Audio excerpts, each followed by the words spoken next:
Okay, so welcome to the deep dive, everyone. Today we're gonna be jumping into like a really pivotal moment in history. Mm, Right after World War II. absolutely, a real turning point. Yeah, and what I think you're probably here listening to this because you want to understand like how did the world change so much after that war? Like how did we end up with this whole new world order? Two superpowers going head to head, and all these colonial empires suddenly dissolving. It's a lot. Yeah, it's a lot to unpack, but that's what we're here for, right? To really dive deep and understand the origins of the Cold War, how it intertwined with decolonization, and ultimately how we got to where we are today. Exactly. And to do that, we've got a lot of great historical research we're going to be looking at, some really fascinating stuff. Oh, yeah. And what's really interesting is how these two massive historical forces, the Cold War and decolonization, they emerged from this wreckage of World War II. It really reshaped the global power structure, top to bottom. Absolutely. And to really get how this new world order came about, we have to go back to the state of the Allied powers after 1945. Yeah. So they won the war, right?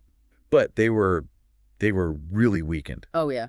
Utterly exhausted. completely. I Yeah. mean, just imagine the sheer number of lives lost, the resources spent. They were in desperate need of rebuilding. And that exhaustion, that's key because it created a vacuum. And into that vacuum stepped two nations with a lot more strength, the United States and the Soviet Union. Right. And their economies, their technology, they were just way ahead of the traditional European powers at that point. Yeah, they really were. So let's take the U.S. first, right? It's almost a classic comeback story, economically speaking, at least.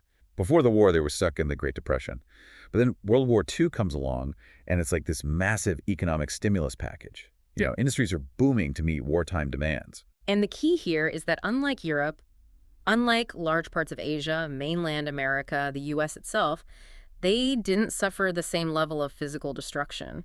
So their factories, infrastructure, their whole economic engine, it was pretty much intact. Right. So that gave them this huge advantage when it came to recovering after the war and really extending their influence globally. Yeah. And that influence went way beyond their borders. They launched the Marshall Plan, pumped over $13 billion into rebuilding Western Europe.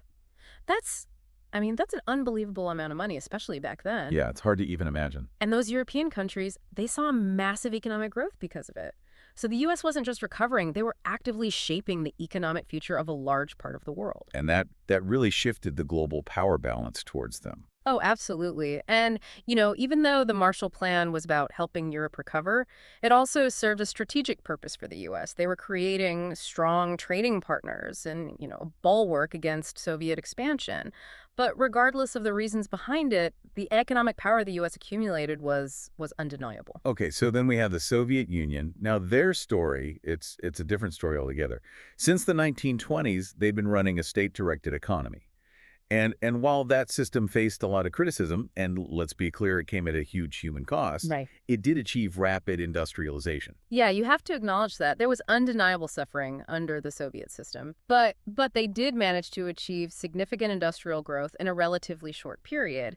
And despite the fact that they suffered incredible devastation during the war, especially from the Nazi invasion, they still had some fundamental economic strength. Yeah, you'd have a vast country, right? Hmm. Packed with natural resources, Hmm. a huge population, which meant a lot of potential workers.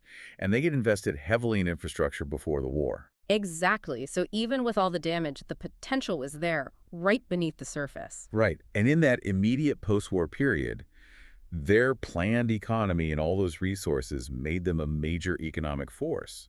But our sources do point out that, later on, their focus on heavy industry, like neglecting consumer goods, that eventually became a problem for them.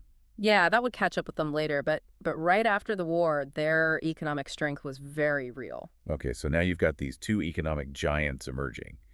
But to really cement their positions as superpowers, they also needed technological superiority. And here, the U.S. made a pretty dramatic entrance. You're talking about the atomic bomb, right? Yeah. Yeah. The development and it's important to emphasize this, the use of the atomic bomb. Right. The bombings of Hiroshima and Nagasaki, it was more than just destruction on a massive scale. It was a display of unprecedented power, technological power, and that instantly put the U.S. in this unique position on the world stage. Yeah, everyone saw them as the technological leader. Absolutely. But the Soviets weren't about to just sit back and watch.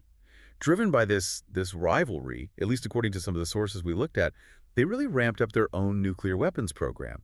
And by 1949, just 4 years after the U.S. dropped the bomb on Japan, they tested their own. And that, my friend, is how the arms race kicked off.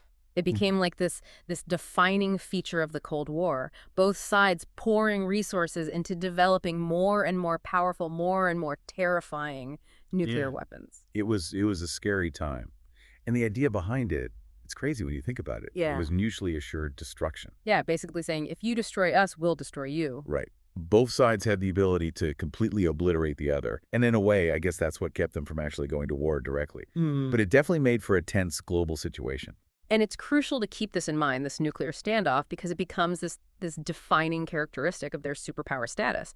But it also raises another really important question, How did all of this whole Cold War dynamic, how did it interact with the existing global landscape of empires and colonies?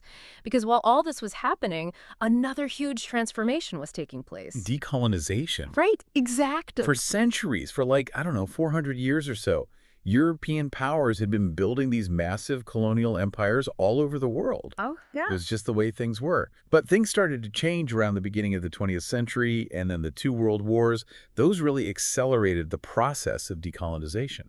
Yeah, World War I was like the first crack in the foundation of the imperial system. Millions of colonial subjects were fighting for their European overlords, and often there was this unspoken or sometimes even explicit promise of greater autonomy or even independence in return for their service. Right.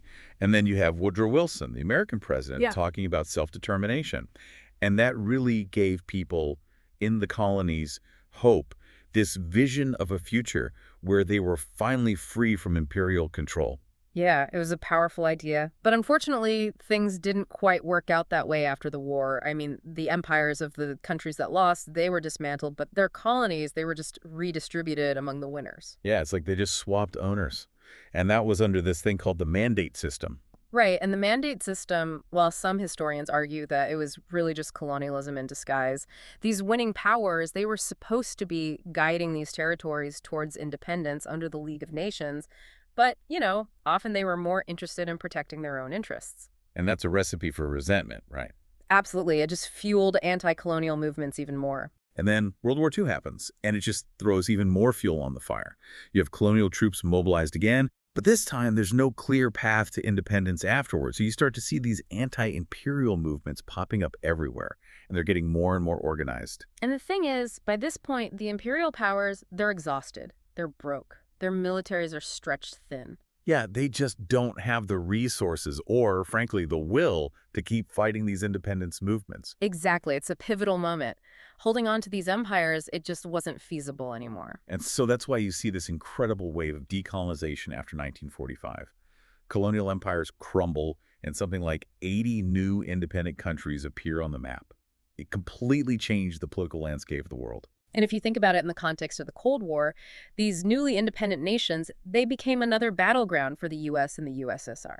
Both superpowers were vying for influence, trying to win over these new countries, often presenting themselves as, champions of anti-colonialism, even if their real motives were more about their own rivalry. So to recap, we've seen how the devastation of World War II really shook up the global power structure. It weakened the old guard and allowed the U.S. and the USSR, with their economic might and their nuclear weapons, to become the dominant forces in the world, ushering in the Cold War. And at the same time, the war effort, coupled with the exhaustion of the imperial powers, ignited this unstoppable push for decolonization, redrawing the world map in the process. And these two massive historical shifts, they're deeply connected, and they had a profound impact on the second half of the 20th century. Absolutely. And they continue to shape our world today. It's really fascinating to think about, you know, how those economic and technological advantages that made the US and the USSR superpowers after the war, how they compare to the factors that influence global power today.